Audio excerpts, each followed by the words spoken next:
नमस्कार दोस्तों, स्वागत है आपका जीवन का उद्देश्य सीरीज में। और आज हम डिस्कस करेंगे स्टोइसिज्म। तो चलिए डिस्कशन स्टार्ट करते हैं। स्टोइसिज्म स्कूल डेवलप किया गया था जीनों के द्वारा। इनका जन्म 342 बीसी में हुआ था और 270 बीसी में इनकी मृत्यु हो गई थी। जो स्टोइसिज्म स्कूल है, ये जीनों के द्वारा उनकी जो रियल लाइफ की इवेंट है उससे प्रेरित होकर उन्होंने इस्टेब्लिश किया था। और उस समय हमने पिछले वीडियो में डिस्कस किया था कि जब ग्रीस में कैओस था, चारों तरफ एनार्की थी, तो उस समय के टर्बुलेंट वर्ल्ड में उन्होंने शांति की प्रकार इस्टेब्लिश किया जाए, किस प्रकार खुशी देखी जाए, तब उन्होंने इस स्कूल का निर्माण किया था, डेवलप किया था। तो स्टोइसिज्म इस बात पे फोकस करता है सबसे ज़्यादा कि हमें मानसिक रूप से सुख रहना चाहिए। तो focus on the inner happiness. तो हमें जीवन में हमारे पास अभी जो कुछ भी है कि रोटी कपड़ा किस प्रकार की हमारी व्यवस्था है, वो उसे हमें एक्सेप्ट करना चाहिए। और हमें एक वर्चुअल वे ऑफ लाइफ जीना चाहिए कि हमारे जो प्रिंसिपल है, सच्चाई, ईमानदारी, इन सब पर हमें ध्यान करना चाहिए। और ये कहते हैं कि हमें अपनी इच्छा के द्वारा कंट्रोल नहीं होना चाहिए, और ना ही हमें इतना ध्यान देना चाहिए कि हम पूरा का पूरा ध्यान अपनी इच्छाओं को प्राप्ति में लगा दे। तो इनका कहना है कि जैसे लिबरलिज्म कहता है कि man is a rational animals, ये भी यही कहते हैं कि मनुष्य जो है एक रेशनल प्राणी है, और उसको किसी भी तरीके से अपने इमोशंस के चक्कर में नहीं आना चाहिए, और आदमी को इमोशनली और मेंटली स्ट्रोंग रहना चाहिए, क्योंकि ये जो विश्व है वह बहुत अनप्रेडिक्टेबल है। इसमें कभी भी किसी भी समय कुछ भी हो सकता है। तो हमें हर परिस्थिति के लिए तैयार रहना चाहिए। तो ये कहते हैं कि जो मैन है वो डिस्टर्ब नहीं होता है थिंग्स से, बट जो परसेप्शन होता है उसी को रियलिटी बना लेते हैं। ये कहते हैं कि जो हमारा दिमाग सोचता है हम उसी को रियलिटी बना लेते हैं। तो ये सेंस की बात करते हैं कि knowledge is what our sense perceive. इसके अलावा जो स्टोइसिज्म स्कूल्स प्रैक्टिकल वर्ल्ड की बात करता है, और ये प्रेजेंट की बात करता है।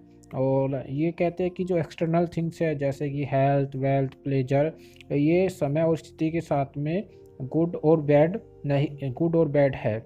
इनका अपने आप में कोई मटेरियल या वर्चुअल वैल्यू नहीं है। इसके अलावा ये कहते हैं कि स्टोइसिज्म की प्रमुख मान्यता है कि हमें एक तरीके से एंटिसिपेट द वर्ल्ड। तो हमेशा तैयार रहो किसी भी परिस्थिति से निपटने के लिए, और अपने आप को एग्जामिन करते रहो, अपने अंदर की पोटेंशियल को पहचानो, जो आपके अंदर टैलेंट छुपा है उसको पहचानो, और इसके अलावा अपना आइडियल भी आप खुद चूज करो। और इसके अलावा ये कहते हैं कि आदमी को अपने वर्च्यू के साथ में जीना चाहिए, और मोरल, सेल्फ कंट्रोल में मेंटल और इमोशनल कंट्रोल की ये बात करते हैं। और इसके अलावा कहते हैं कि हमें कुछ भी करना चाहिए उसमें कॉन्शियस होना चाहिए। फॉर एग्जांपल अगर हम ड्रिंक्स भी करते हैं तो वो भी कॉन्शियस प्लेजर की तहत ही करें। इसके अलावा ये कहते हैं कि हमें हमेशा लर्न करते रहना चाहिए और उसे इम्प्लीमेंट भी करते रहना चाहिए।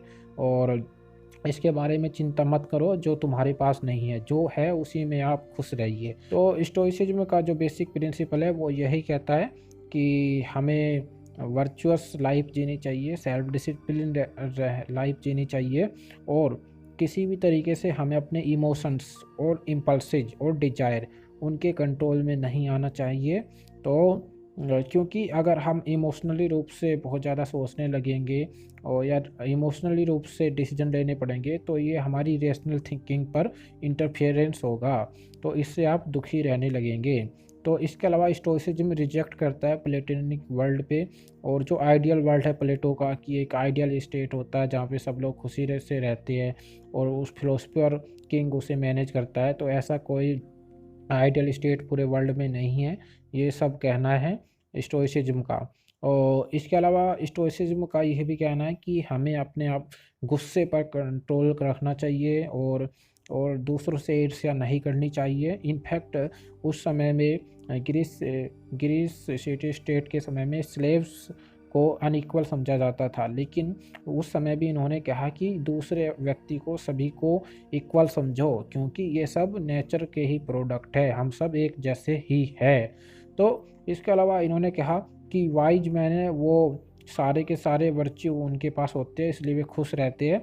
तो इसका दरअसल बेसिकली इन सब दोनों का कहना, जैसा कि पिछली वीडियो में हमने डिस्कस किया एपिक्यूरियनिज्म और स्टोइसिज्म, एपिक्यूरियनिज्म को, तो एपिक्यूरियनिज्म का भी लगभग सेम कहना है वर्च्यू के बारे में कि जो wise man possess all virtue and fools have no virtue so they are unhappy. लेकिन इसकी भी आलोचना यही है जैसी एपिक्यूरियनिज्म की थी कि there is no scientific evidence कि फूल आदमी बहुत ज़्यादा अनहैप्पी होते हैं क्योंकि उनके पास वर्च्यू नहीं होते।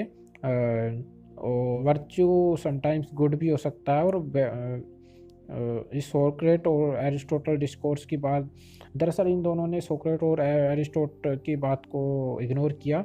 और जो स्टोइसिज्म का स्कूल है ये फोकस करता है बहुत ज़्यादा इक्वालिटी पे और नेचर में। ये नेचर में बहुत ज़्यादा विश्वास रखता है, कहता है कि हमें नेचर में अपना समय व्यतीत करना चाहिए, नेचर के बारे में और जानना चाहिए। तो आज के समय में इसकी क्या रिलीवेंस है स्टोइसिज्म की? तो स्टोइसिज्म आज के समय में बहुत ज़्यादा रिलीवेंट है क्योंकि आज के समय में मनुष्य अपने आप को कंट्रोल नहीं कर पा रहे हैं, उनकी इच्छाएं बढ़ती जा रही है आज के समय में। जैसे कि क्राइम्स लगातार बढ़ते जा रही है, चारों तरफ एनार्की आ रही है। तो हमें ज़रूरत है स्टोइक फिलोसफी को अपनाने की, ताकि हम अपने अंदर की अपने अंदर अपनी इनर कॉन्शियस की बात समझ सके और इसके अलावा हम एक वर्चुअस लाइफ जिए ताकि दूसरों को भी समान समझे और एक शांतिपूर्वक समाज का निर्माण हो। तो इसके अलावा ये कहते हैं कि हमें इनर हैप्पीनेस पे बहुत ज़्यादा ध्यान देना चाहिए, न कि एक्सटर्नल हैप्पीनेस पे। तो फॉर एग्जांपल आज के समय में यही हो रहा है कि वर्ल्ड में डिप्रेशन बहुत ज़्यादा बढ़ती जा रही है। इसका कारण ये है कि हम अपने आप को भूलते जा रहे हैं। कैपिटलिज्म के इस दौर में बाज़ार हम सबको अट्रैक्ट करता जा रहा है, जिसकी वजह से हम अपनी भावनाएं, हम अपनी रेशनल थिंकिंग को भूल के बाज़ार के द्वारा जो चीज़ प्रमोट की जा रही है हम उसी के बहकावे में आके वे सब चीज़ें अपना रहे हैं। इसलिए हमें अपने अंदर अपने मन की बात, अपनी इनर कॉन्शियस को समझाना होगा, को समझना होगा। वो हम स्टोइक ट्रेडिशन के द्वारा समझ सकते हैं। तभी हम डिप्रेशन जैसी महामारी को हम रोक सकते हैं। इसलिए अपने अंदर की इनर हैप्पीनेस, इनर कॉन्शियस पे बहुत ज़्यादा ध्यान दीजिए। इसके अलावा ये सबसे महत्वपूर्ण चीज़ है, ये इम्पोर्टेंस ऑफ नेचर के संरक्षण की भी बात करता है। तो देख रहे होगे आप आजकल की आज के समय में बहुत ज़्यादा टेम्परेचर बढ़ रहा है, ग्रीन हाउस गैसेज बढ़ रही है, क्लाइमेट चेंज होता जा रहा है। ये सब किस वजह से है? क्योंकि हम सब ने नेचर का दोहन किया है, नेचर को हानि पहुँचाई है। तो स्टोइक्स फिलॉसफी को अपनाने से हम एक तरीके से नेचर के बहुत अच्छे दोस्त बन सकते हैं और हमें बैलेंस लाइफ जीने की ज़रूरत है, तभी हम अपने आप को और अब इस पृथ्वी को बचा सकते हैं। तो कंक्लूजन जो है इस वीडियो से, आज के इस लेक्चर से यही निकलता है कि मानसिक शांति की प्राप्ति जीवन का अंतिम उद्देश्य है। और इनफैक्ट जो इनर कॉन्शियस है हमारी, अपने मन की आवाज़, जो हमारे पास जो कुछ है आप उसी में शांत हो जाए और अपनी इच्छाओं डिजायर के आवेश में ना आए। और हमें नैतिक मूल्यों पर चलते रहना चाहिए, प्रकृति को जानना चाहिए क्योंकि जो कुछ भी प्रकृति में है। और परसेप्शन जो है, जो हम लोग आँख नाक कान मुँह जो इससे सोचते हैं हम उसको रियलिटी मानते हैं। और ऐसा नहीं है, बल्कि यह सुख दुख हमारी सोच का ही परिणाम है। तो ये सब आपका नैरेटिव है कि आज ये सुख है या आज ये दुख है। इनफैक्ट सुख दुख की डेफिनेशन हर व्यक्ति के अकॉर्डिंग चेंज होती रहती है। तो आज हम ये डिस्कशन यहीं रोकते हैं। उम्मीद करता हूँ कि आपको आज की वीडियो पसंद आई होगी और अब हम मिलेंगे अगले वीडियो में। तब तक के लिए नमस्कार।